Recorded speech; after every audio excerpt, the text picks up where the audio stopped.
Diah Ayu Ika Kartika atau yang akrab disapa Diah adalah mahasiswi Sekolah Tinggi Keguruan Ilmu Pendidikan Media Nusantara Citra, program studi pendidikan bahasa Inggris. Saat ini Diah adalah mahasiswa aktif yang menduduki bangku perkuliahan semester 7. Ia memiliki segudang pengalaman di organisasi kampus maupun di luar kampus. Di kampus, ia terpilih menjadi Ketua Hima Pendidikan Bahasa Inggris atau yang biasa disebut League of English Troops pada tahun 2019. Ya, kalau misalkan untuk Hima atau Himpunan Mahasiswa sendiri, khususnya Hima Prodi Bahasa Inggris, MNC University, tentunya saya berharap agar Hima tetap bisa menjadi wadah bagi mahasiswa-mahasiswi MNC University untuk bisa terus menyalurkan aspirasi mereka, menyalurkan saran, opini, maupun ide-ide kreatif mereka.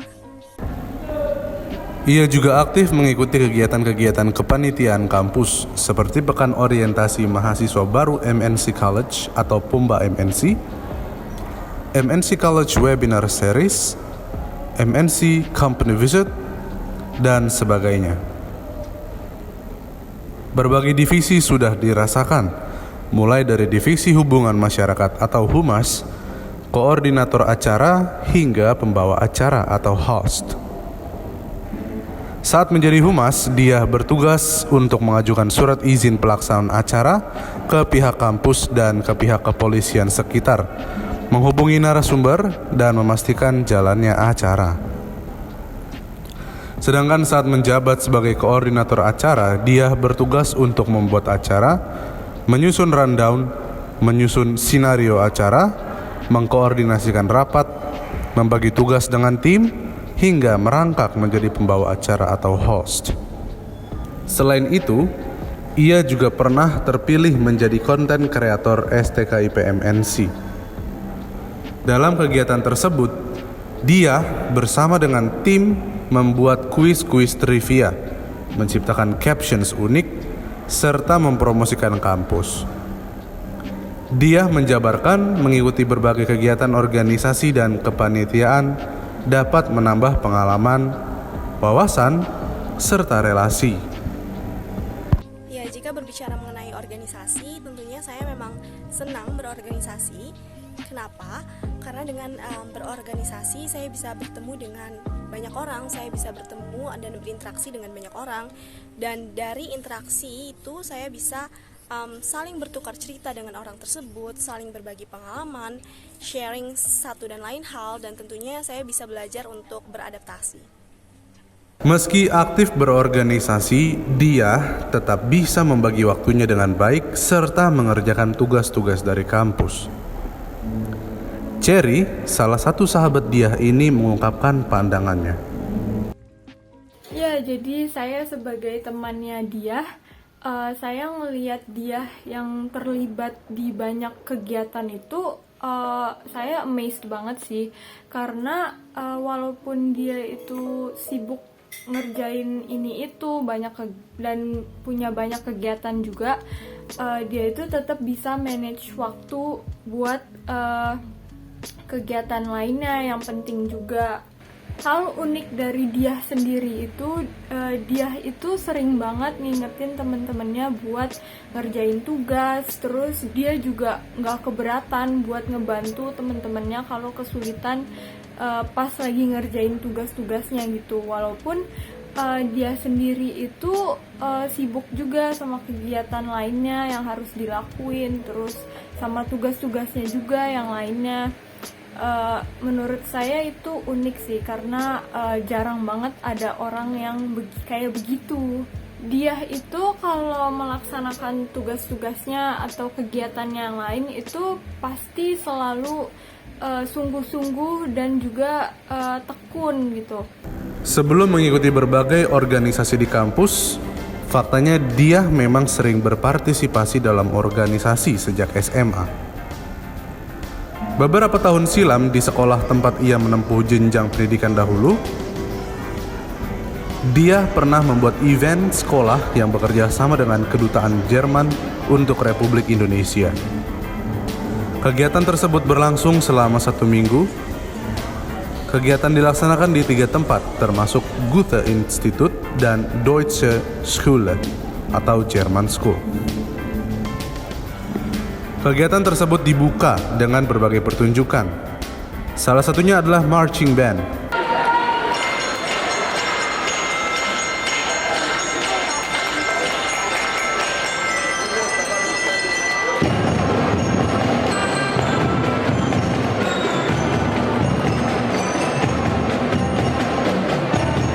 Dilanjutkan dengan berbagai kompetisi seperti pidato dan cerdas cermat.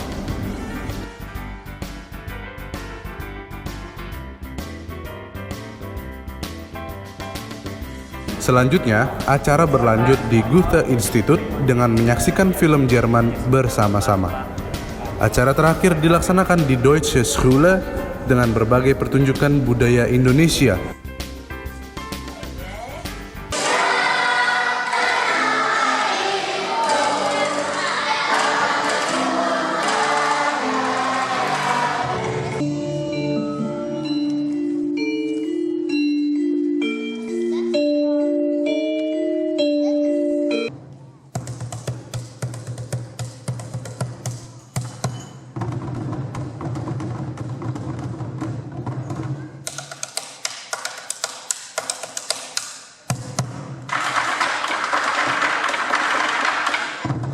Ya, jadi saya sudah mulai berorganisasi itu dari SD, tapi tentunya kalau dari SD itu kan hanya terbatas seperti ekskul Paskibra, di mana saya sering menjadi petugas upacara bendera.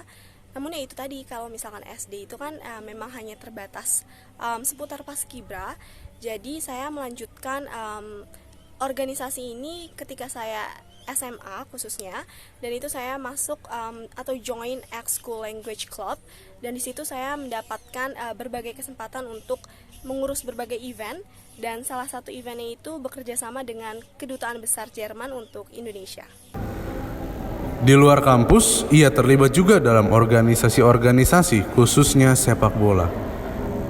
Dia telah mengikuti organisasi sepak bola sejak menduduki bangku sekolah menengah atas.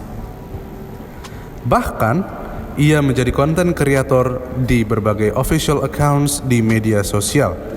Sebelum mengikuti organisasi sepak bola ini, dia memang telah gemar dengan dunia sepak bola sejak masih duduk di bangku sekolah dasar. Kecintaannya pada klub Los Galacticos, julukan Real Madrid, membuatnya semakin ingin mendalami dunia sepak bola dan menghantarkannya bergabung pada organisasi sepak bola. Ya benar, saya memang sangat menyukai sepak bola dari SD, tapi semenjak saya menyukai sepak bola itu saya menjadi tertarik untuk berbincang mengenai sepak bola, khususnya mengenai pemain, bursa transfer, dan lainnya. Dan oleh karena itu saya mencari teman diskusi, salah satunya adalah dengan cara mencari organisasi yang memiliki hobi yang sama seperti saya, yaitu organisasi sepak bola. Dan kalau ditanya kenapa bisa suka sepak bola, karena dari kecil itu memang sudah terekspos sepak bola, terutama dari keluarga, karena keluarga saya juga sangat mencintai olahraga tersebut. Jadi dari SD itu sudah terbiasa untuk menonton atau menyaksikan berbagai pertandingan sepak bola gitu. Siapa sangka kegemarannya itu menjadikannya sebagai konten kreator. Sebagai konten kreator sepak bola, dia mempelajari banyak hal, seperti mencari berita, mengolah berita, membuat naskah berita, menerjemahkan berita, menganalisis strategi, mencari data statistik permainan, merancang template, hingga mempublikasikan berita. Kegiatan itu terus berlanjut ke arah yang lebih serius. Melalui organisasi sepak bola tersebut, dia turut berpartisipasi dalam kegiatan sosial penggalangan dana. Ia menerbitkan sebuah buku yang mengupas tuntas dunia olahraga sepak bola. Proses penerbitan tersebut tentulah memakan waktu yang cukup lama. Diawali dari menemukan ide apa yang hendak dibahas, mendesain sendiri cover bukunya, menyusun bahasa karya tulisnya, menyusun bahasanya, hingga proses pengeditan setelah topik tersebut selesai ditulis. Namun, pastilah proses penerbitan buku tidak selesai sampai di situ, karena harus melewati tahap penyuntingan oleh penerbit. Setelah bukunya terbit pun, 100% dana yang terkumpul digunakan untuk bantuan sosial. Ya, namun di sisi lain, saya juga menjadi kurang puas nih jika hanya menonton atau menyaksikan sepak bola. Maka dari itu saya mencoba untuk mempelajari dan mengulas sisi lain dunia sepak bola, terutama dalam hal analisis taktik, strategi permainan, statistik pemain, statistik klub tersebut, dan sebagainya. Maka dari itu, hal-hal tersebut saya coba untuk tuangkan dalam bentuk artikel, berita, maupun puisi. Ya benar, kemarin saya bersama teman-teman organisasi sepak bola baru saja menerbitkan sebuah buku yang tentunya tentang sepak bola, yang berjudul Mengupas Tentang Dunia Sepak Bola. Dan hasil penjualan buku tersebut kami donasikan sebagai bantuan sosial, sebagai dana sosial. Dan senang banget pastinya karena salah satu hobi saya bisa dituangkan dalam bentuk karya, yaitu buku. Ternyata, hobi menulis yang dimiliki dia sudah ditekuni sejak ia kecil. Awalnya, dia sangat suka membaca puisi. Seiring berjalannya waktu, dia mencoba untuk menulis sekaligus menciptakan puisi. Puisi tersebut memiliki beragam tema, seperti kehidupan, orang tua, pertemanan, persahabatan, pendidikan, bahkan dunia olahraga termasuk sepak bola. Dia mengaku senang bisa merealisasikan hobinya menjadi sebuah karya. Lebih lanjut, dia mengungkapkan akan ada proyek penerbitan buku selanjutnya. Rencananya dia akan menggandeng penerbit baru untuk menampilkan sesuatu yang berbeda. Jika sebelumnya dia membahas data dan statistik, selanjutnya dia akan membahas tentang analisis gaya permainan suatu klub sepak bola.